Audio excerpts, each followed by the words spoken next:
Hello प्यारे बच्चों, नमस्कार सभी को। स्वागत आप सभी का कॉमर्स एंड फन पर, जहां टीचर्स आपको दिल और दिमाग दोनों से पढ़ाते हैं। प्यारे बच्चों, आज का लेक्चर इतना इंपॉर्टेंट है कि तुमने सोचा नहीं होगा। जहर लेक्चर कह सकते हो ना, वो है। मतलब ये तुम्हारे जो अभी जुलाई के अंदर एग्जाम्स आने वाले हैं ना, तुम्हें इतना हेल्प करेगा। लिटरली कह रहा हूं, मन से बनाया गया लेक्चर है। पूरा देखना, पूरा एक्सपीरियंस झोंक दूंगा। पढ़ाना कुछ नहीं है, आज सिर्फ गाइडेंस दूंगा। मैंने अपने पूरे 15 साल के कार्यकाल में, जितना मुझे अभी 15 ईयर्स हो गए हैं पढ़ाते हुए, मतलब पढ़ाते हुए तो बहुत साल हो गए, लेकिन अकाउंटेंसी पढ़ाते हुए 14-15 साल हो गए। मैंने maximum out of 80 final paper में 56 मार्क्स की थ्योरी वाला क्वेश्चन पेपर भी देखा है।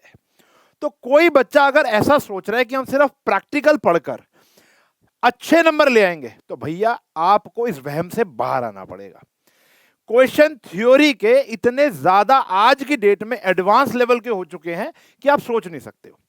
आज मैं आपको 5 चैप्टर, देखो हमने चैप्टर नंबर 1 कर लिया, 2 कर लिया, 3 कर लिया, 4 कर लिया, 5 कर लिया। 4 चैप्टर कैश बेसिस और एक्रूअल बेसिस हमने अपने चैप्टर नंबर 3 के अंदर थोड़ी थोड़ी बातें की थी। अगर आप कहोगे कि पूरा डिटेल लेक्चर लेकर आना है, मैं वो भी ले आऊंगा। वैसे 2 पन्नों का चैप्टर है टीएस गरेवाल से, आप उसे रीड आउट कर सकते हैं। थ्योरी चैप्टर है, कुछ भी नहीं है उसके अंदर। तो 5 चैप्टर हमने अकाउंटिंग इक्वेशन तक पूरे कर लिए। आज मैं उन 5 चैप्टरों के दमदार थ्योरी क्वेश्चन, देखो प्रैक्टिकल तो हम अभी शुरू करने वाले हैं, अकाउंटिंग क्वेश्चन में शुरू कर लिया। मेरा अगला lecture rules of debit and credit का होने वाला है, फिर journal, ledger, trial balance, BRS, depreciation, rectification, ये सब प्रैक्टिकल चैप्टर है। लेकिन आपके एग्जाम के अंदर थ्योरी पोर्शन बहुत ज्यादा आएगा, चाहे वो एमसीक्यू फॉर्मेट में हो, चाहे वो सब्जेक्टिव फॉर्मेट में हो। अब हम एक एक करके हर एक चैप्टर के दमदार क्वेश्चन देखते हैं, जो आपको बिल्कुल नहीं छोड़ने।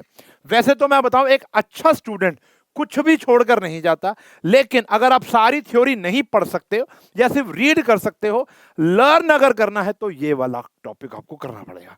देखो भैया, आता है चैप्टर नंबर 1 के ये मेरे बताए हुए ऐसे क्वेश्चन। देखो, तुम मुझ पे इतना तो ट्रस्ट कर सकते हो क्योंकि 80-20 रूल मैथ्स का तुम फोड़ कर आए थे, ठीक है ना। तो बहुत अच्छा एक्सपीरियंस है हमारा वहां पर, और यहां पर भी बहुत एक्सपर्टीज से मैं ये बात बता रहा हूं। समझो, इंट्रोडक्शन टू अकाउंटिंग हमारा चैप्टर नंबर 1 था। उसके अंदर सबसे ज्यादा इंपॉर्टेंट होता है फंक्शन। फंक्शन या एट्रीब्यूट एक ही बात होती है लगभग। तो फंक्शन ऑफ अकाउंटिंग जरूर पढ़ के जाना टीएस गरेवाल से। हेडिंग, सारी हेडिंग याद होनी चाहिए और अंदर का कंटेंट भी याद होना चाहिए। फिर difference between book keeping and accounting. अब मेरी बात ढंग से सुनना, जब भी कोई तुम्हारे जीवन में डिफरेंस बिटवीन आएगा, चाहे वो इकोनॉमिक्स हो, चाहे वो बीएससी हो, चाहे वो अकाउंटेंसी हो, डिफरेंस बिटवीन के अंदर कुछ रब तो नहीं हुआ, नहीं हुआ। डिफरेंस बिटवीन के अंदर आपको एक बात ध्यान रखनी है, साइड में एक कॉलम होता है बेसिस का, कि आप किस बेस पर डिफरेंस लिख रहे हो। अब देखो, बच्चा क्या होता है, एक बुक खोलता है, बुक के अंदर 6 डिफरेंस होते हैं। मान लो बुक कीपिंग और अकाउंटिंग के अंदर आपने किताब खोली, 6-7 डिफरेंस दे रखे हैं। बच्चा कह रहा है कि यार इसकी वेटेज तो 3 नंबर है, तो मैं 3 याद करके चला जाता हूं। ऐसा करता हूं, 4 याद कर लेता हूं, और एक जो है पेपर जाते जाते भूल जाऊंगा, तो 3 तो याद रह ही जाएंगे। अब बच्चे ने पहले 4 याद कर लिए, लेकिन मैडम ने लास्ट वाला, सर ने लास्ट वाला पूछ लिया on the basis of suitability. आपने वो याद ही नहीं किया था। तो भैया डिफरेंस आपको पूरा का पूरा याद करना है और बेसिस समेत याद करना है। अगर 1 नंबर का क्वेश्चन आया तो वो ये भी पूछ सकता है, right difference between book keeping and accounting on the basis of फलाना ढिमकाना। ठीक है जी। तो वो पूरा का पूरा आपको ढंग से दिल से याद करना है। चलो, फिर आता है लिमिटेशन। भाई लिमिटेशन पे तो अगर मुझे कोई जुआ लगाने को बोले कि इन 5 में से आप किस पे जुआ लगाते हो, तो पहला जुआ, पहली रिश्वत, पहला मतलब रिश्वत नहीं, पहला पैसा जो मैं टेबल पे रखूंगा वो लिमिटेशन पे रखूंगा। ये इतना इंपॉर्टेंट पॉइंट है। लिमिटेशन ऑफ अकाउंटिंग 4-5 होती है, 4-5 को घोट के पी जाओ, घोट के पी जाओ। मतलब मैं कह रहा हूं एमसीक्यू फॉर्मेट, एजर्शन रीजन, या आप कह सकते हो कि आपका फुल फ्लेज क्वेश्चन आ सकता है। ठीक है जी। फिर आता है क्वालिटेटिव करेक्टर। इसके अंदर 4 क्वालिटेटिव करेक्टर होते हैं। बड़ा इंपॉर्टेंट क्वेश्चन है, एमसीक्यू में बनता ही बनता है। वो है रिलायबिलिटी, रेलेवेंस, अंडरस्टैंडेबिलिटी और कंपेरेबिलिटी। हम लोगों ने पढ़ा था अपने लेक्चर के अंदर, रिवाइज कर लेना और लर्न कर लेना। चलो, फिर आता है अकाउंटिंग यूजर्स, इंटरनल और एक्सटर्नल, कम से कम देखो इंटरनल तो एक या दो ही हैं, एक तो हम मालिक हो गया और एक मैनेजमेंट हो गई।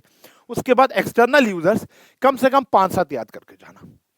ठीक है जी, 1 नंबर का क्वेश्चन यहां से बनता है, 1 मार्कर से ऊपर नहीं बनता लेकिन बनेगा। 1 मार्कर क्वेश्चन आपका यहां से बनेगा, वो है इंट्रोडक्शन टू अकाउंटिंग। सही है जी, ओके। चलो अब आते हैं chapter number 2, that is basic accounting terms. अब देखो बेसिक अकाउंटिंग टर्म्स तो तुम्हारा पढ़ना मजबूरी है। क्यों क्यों भैया? देखो इसमें सारी डेफिनेशन और कम से कम 3 एग्जांपल्स आपको याद होने चाहिए, क्योंकि ऐसा क्वेश्चन भी आता है एमसीक्यू में कि बताओ कि कैपिटल या बताओ सैलरी, इन चारों में से किसका एग्जांपल है, या फॉर एग्जांपल कैपिटल एक्सपेंडिचर का इनमें से, इन चारों में से कौन सा एग्जांपल है। तो अगर आपको पहले तो डेफिनेशन समझ होगी, 4-5 एग्जांपल याद होंगे, मिनिमम 3 तो करने ही करने, तो आप भैया राजा हो। ठीक है ना? और देखो वैसे भी फाउंडेशन का पार्ट है यार, ये तो हर एक बच्चे को दिल से याद होना चाहिए। ठीक है जी। फिर आता है बेटा बैक एक्सरसाइज का एक क्वेश्चन है, यहां पर एक केस स्टडी है जहां पर आपको पूरा का पूरा, देखो ये यूटी और पीटी तक आएगा, उसके बाद आना बंद हो जाएगा।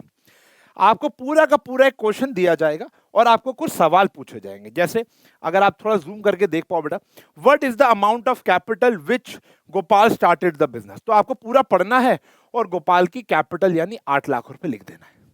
तो यानी इस पूरे के पूरे केस स्टडी के अंदर आपसे कुछ बेसिक टर्म्स के अमाउंट पूछे जाएंगे। तो ये बड़ा इंपॉर्टेंट हो जाता है यूटीपीटी क्वेश्चंस के लिए। बहुत बढ़िया। ये हो गया चैप्टर नंबर 2। ये आपको DK Goyal, TS Grewal, NCERT, Wasan, हर किताब में ऐसा एक क्वेश्चन या 2 क्वेश्चन आपको जरूर मिल जाएंगे, वरना आप ये वाला स्क्रीनशॉट देख लो, आंसर्स भी दिए हुए हैं, चेक भी कर सकते हो। फिर आता है थ्योरी बेस, सबसे ज्यादा थ्योरी इसी चैप्टर से पूछी जाएगी, तो कमर सीधी कर लो। देखो ये कहना दो राय नहीं होगा कि ऑल एजम्पशंस या प्रिंसिपल्स आपको टिप्स पर होने चाहिए। चारों के चारों एजम्पशन और 11 के 11 प्रिंसिपल्स और कन्वेंशन जो भी आप कहते हो, वो सब आपके टिप्स पर होना चाहिए। मैंने यहां कहीं पर नहीं लिखा अकाउंटिंग स्टैंडर्ड और आईएफआरएस, वो एक बारी रीड देना मस्ट है, लेकिन उसके पीछे पड़े रहना ये गलत बात है। आपको सिर्फ एजम्पशन और प्रिंसिपल यानी कन्वेंशन पर ध्यान लगाना है और वो टिप्स पर होने चाहिए। कुछ बहुत ज्यादा इंपॉर्टेंट है प्रूडेंस, कुछ बहुत ज्यादा इंपॉर्टेंट है मैचिंग, मटेरियलिटी, उसके बाद एक और इंपॉर्टेंट थी हमारी डुअल एस्पेक्ट और एक्रूअल और रेवेन्यू रिकॉग्नाइजेशन। ये कुछ बड़ी इंपॉर्टेंट है, लेकिन आपको सबको इक्वल ध्यान देना है। और मैं आपको एक और एडवाइस दूं, हम जब इस चैप्टर को पढ़ा रहे थे तो मैंने वहां पर भी बात बोली थी और मैं यहां पे दोबारा बात बोलूंगा। मैंने वहां पर कहा था कि बच्चों मैं आपको कुछ ऐसे हिलेरियस एग्जाम्पल दे रहा हूं, मैं यहां पर आपको कुछ ऐसे रियल लाइफ एग्जाम्पल दे रहा हूं जो आप पेपर में नहीं लिखोगे, क्योंकि पेपर में बिजनेस पॉइंट ऑफ व्यू से लिखना है। मैंने प्रूडेंस के अंदर जीन्स फाड़ने वाला एग्जाम्पल आपको दिया था, तो यार अब असली में आप वहां पर एग्जाम्पल जीन्स फाड़ने वाला थोड़ा लिख दोगे। तो कहानी यहां पर यह है कि आपको जो लर्निंग है, जो लाइन है, वो स्टार्टिंग की 3 लाइनें तो बहुत अच्छी से याद होनी चाहिए। क्यों? एक तो वहां पर टाइम वेस्ट नहीं होगा, अकाउंट्स का पेपर वैसे ही बहुत बड़ा आता है यार। और वहां पर जब स्टार्टिंग की 3 लाइनें बहुत अच्छी होती है, देखो पैकेजिंग इज वेरी इंपॉर्टेंट ना, स्टार्टिंग की 3, आखिरी की 2 ये बढ़िया होनी चाहिए, बीच में कुछ भी हो। ठीक है ना? तो आपको इस तरीके से अपना आंसर डेवलप करना है and you have to work on your theory, क्योंकि भैया आपको अगर अच्छे नंबर चाहिए तो सिर्फ प्रैक्टिकल के दम पर तो नहीं ले पाओगे, ये आज में से आप कोरे कागज पे लिखवा जाओ। फिर एक क्वेश्चन है जो मैंने एक लेक्चर में भी डिस्कस किया था और मैं आप फिर बोलूंगा, इन क्वेश्चंस को तो बिल्कुल नहीं छोड़ना। कुछ बच्चे कमेंट कर रहे थे कि सर हमारी बुक में ऐसे क्वेश्चन नहीं है, तो लो बेटा एक क्वेश्चन मैं ले आया, बाकी ऑनलाइन भरे पड़े हैं। कह रहे हैं state the accounting concept convention involved. अब जैसे पहला आता है द कैलिबर और quality of management team is not disclose in the balance sheet. अब बैलेंस शीट के अंदर, अब देखो दिख नहीं रहा हो, थोड़ा जूम कर लो दिख जाएगा। द कैलिबर और quality of the management team is not disclose, ये डिस्क्लोज नहीं होता। अब ये डिस्क्लोज नहीं होता तो देखो कौन सा प्रिंसिपल है, मनी मेजरमेंट, क्योंकि पैसे में कन्वर्ट नहीं हो पा रहा। आपको इसकी पीपीटी हमारे टेलीग्राम चैनल पे मिल जाएगी। चैनल आपने सब्सक्राइब कर ही लिया होगा, टेलीग्राम चैनल आपको डिस्क्रिप्शन में लिंक मिल जाएगा, ये सारी पीपीटी आपको मिल जाएगी, आप वहां पर जाकर क्वेश्चन देख सकते हो। अगला है advance receive from customer is not taken as income और सेल। तो भैया ये रेवेन्यू रिकॉग्नाइज नहीं हुआ, क्योंकि अभी हमने अपना पार्ट ऑफ सेल नहीं किया। मैं यहाँ पे आपको कुछ समझाने नहीं आया हूँ, ये सारी बातें मैं आपको already theory base of accounting में पढ़ा चुका हूं, आप जाकर उसको पढ़ सकते हैं। तो इस प्रकार के क्वेश्चन मान के चलो, मैं यहां पर छोटी बात नहीं लिख रहा हूं, मैं यहां पे बहुत इंपॉर्टेंट वर्ड लिख रहा हूं, वो है भैया 100%, 99 नहीं, 100% ये पेपर में आएगा ही आएगा। एक क्वेश्चन 1 मार्कर, 2 मार्कर, 3 मार्कर और इवन मोर। तो ये क्वेश्चन जान है अकाउंटेंसी की, खास करके यूटीपीटी फाइनल तक आता है ये, ऐसा क्वेश्चन तो बच्चों फाइनल तक मिलेगा। फिर आता है चैप्टर नंबर 4, जिसके अंदर एक ही चीज आप पढ़ जाओ, कोई और कुछ पढ़ने की नीड नहीं है, वो है difference between cash basis and accrual basis. ठीक है जी, डिफरेंस मैंने बताया था बेसिस के समेत पढ़ना, 7-8 डिफरेंस है, आठों के आठों टिप्स पर होने चाहिए विद द बेसिस। पेपर में 1 आए, 2 आए, 3 आए, कुछ भी आ सकता है।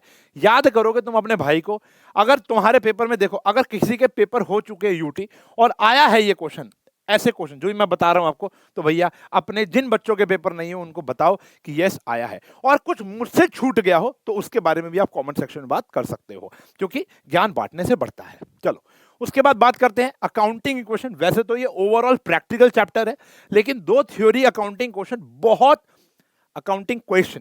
बहुत इंपॉर्टेंट है। पहला, ये क्वेश्चन तो तुम्हें अक्सर दिख जाएगा, what does accounting equation signifies, या what is accounting equation and what does it signifies।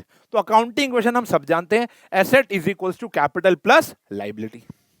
ठीक है, अब ये सिग्निफाई क्या करता है, जल्दी जल्दी बताओ। सिग्निफाई करता है कि हमारे बिजनेस के जितने भी एसेट्स हैं उनका टोटल कैपिटल और लायबिलिटी के बराबर होगा।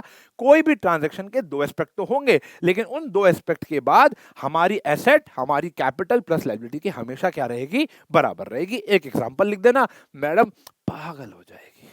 चलो फिर एक क्वेश्चन जिसके ऊपर भी मैं दोबारा से एक पंट खेल सकता हूं कि भैया ये क्वेश्चन बड़ा इंपॉर्टेंट है, एक अच्छा टीचर, एक अच्छा स्कूल ये क्वेश्चन जरूर देता है। देखो मैंने बच्चे को मार्क भी करके दिया था, बच्चे से फोटो मंगाई है, मैंने कहा यार एक फोटो भेज दे, मेरे पास बुक नहीं थी यहाँ पर। गिव एन एग्जाम्पल, ये टीएस गरेवाल का क्वेश्चन है, ये एग्जाम्पल 8। एक एग्जाम्पल देना हर एक ट्रांजेक्शन का, 1 मार्कर क्वेश्चन बड़ा प्यारा बनता है यार। कह रहे increase in one asset, decrease in another asset. एक ऐसी ट्रांजैक्शन बतानी है जिससे असेट बढ़ जाए और असेट कम हो जाए। जैसे purchase machinery in cash, machinery बढ़ जाएगी, कैश कम हो जाएगा। ठीक है ना, तो इस प्रकार के क्वेश्चन बड़े इंपॉर्टेंट है। ये 6th वाला तो उससे ज्यादा इंपॉर्टेंट है। कमेंट में जवाब बताना कि डिक्रीज इन लायबिलिटी और इंक्रीज इन ओनर्स कैपिटल के आपके दिमाग में क्या एक एंट्री आई है 6 ट्रांजैक्शन। ठीक है जी, वो कमेंट में बता देना। तो 5 चैप्टर हम लोगों ने किए, पांचों की थ्योरी मैंने आपको यहां पर बता दी है, बड़ी प्यार से बता दी है। आपके यूटी पीटी या जो भी जुलाई में आपके एग्जाम्स होने वाले हैं, ये बड़ा इंपैक्टफुल होगा। ठीक है जी, अब ये लेक्चर आपने अपने सभी दोस्तों को शेयर करना है, क्योंकि साथ में ग्रो होने का मजा ही कुछ और होता है। ठीक है ना, तो ये वाला लेक्चर आप शेयर करोगे, चैनल सब्सक्राइब आप कर चुके होगे। अगला लेक्चर बहुत जल्द होगा, rules of debit and credit, तुम्हारे अकाउंटेंसी जीवन का सबसे महत्वपूर्ण चैप्टर, जिसके बिना कोई भी अकाउंटेंट ना बन पाया है, ना बन पाएगा, ना बन रहा है। ठीक है जी, तो ये बड़ा ही प्यारा सा चैप्टर आएगा, rules of debit and credit, उसको जरूर देखेंगे। पहले ये 5 चैप्टर सिक्योर कर लो, थ्योरी पे वर्क करो, फाउंडेशन बैकबोन अच्छी करो, फिर चलेंगे प्रैक्टिकल चैप्टर पे, मिलके अकाउंट से मोहब्बत करेंगे। मिलूंगा अगले लेक्चर में, तब तक के लिए बाय बाय।